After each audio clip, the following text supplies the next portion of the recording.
Au nom du Père et du Fils et du Saint-Esprit. Amen. Béni soit notre Seigneur Jésus-Christ.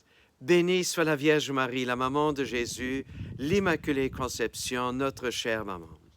Chers frères et sœurs, l'évangile de ce jour, de ce dimanche, nous le trouvons aussi en quelque sorte dans la lecture du prophète Isaïe au 40e chapitre. Consolez, consolez mon peuple, dit votre Dieu. Parlez au cœur de Jérusalem. Proclamez que son service est accompli, que son crime est expié, qu'elle a reçu de la main du Seigneur le double pour toutes ses fautes. Chers frères et sœurs, qui aurait jamais pu penser, imaginer que Dieu prendrait sur lui toutes les dettes, tous les crimes, sur lui tous les crimes de toute l'humanité, de toute personne et tout crime individuel. C'est lui qui a tout pris sur lui. Alors, Jean-Baptiste, duquel nous allons entendre dans l'évangile de ce jour, préparer le chemin du Seigneur, il va dire plus tard, « Voici l'agneau de Dieu qui enlève le péché du monde. » Il montre celui seul qui peut enlever vraiment toute la dette de l'humanité et de toute personne humaine. Et c'est terrible, le fardeau, le poids du péché de toute l'humanité, de tous les siècles. Et Jésus à lui seul, parce qu'il est devenu homme et parce qu'il est resté aussi Dieu, à lui seul, le tout pur, il a pu enlever notre dette. Alors, quelle bonne nouvelle! Nous avons la possibilité de sortir de nos prisons. Mes chers frères et sœurs, permettez-moi de poser encore une question.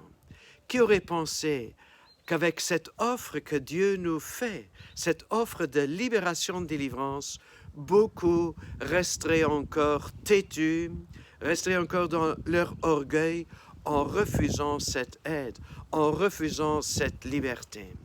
Chers frères et sœurs, nous voyons que dans notre cœur, nous pouvons être bien bloqués, bien emprisonnés, et que par notre orgueil, nous pouvons aussi emprisonner d'autres personnes. Peut-être nous pourrions dire, oui, j'ai été tellement blessé, on m'a fait du mal, on m'a fait du tort. Et combien de torts pouvons-nous faire à notre tour? Chers frères et sœurs, n'en restons pas là. Accueillons la bonne nouvelle et jetons tous nos fardeaux, toutes nos culpabilités, tous nos crimes sur lui, le Seigneur, sur Jésus, pour que son règne puisse venir. Et c'est ainsi que nous aplanissons les chemins pour Jésus qui veut venir.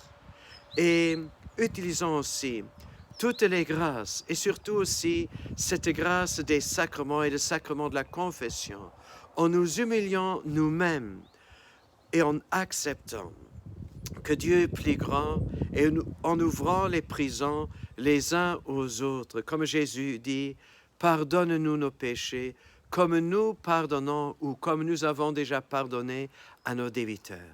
Que Dieu nous accorde cette grâce et que nous puissions coopérer avec cette grâce, puisque nous, en quelque sorte, nous tenons les clés en main pour ouvrir aussi ces prisons, pour que la grâce de Dieu puisse enfin passer.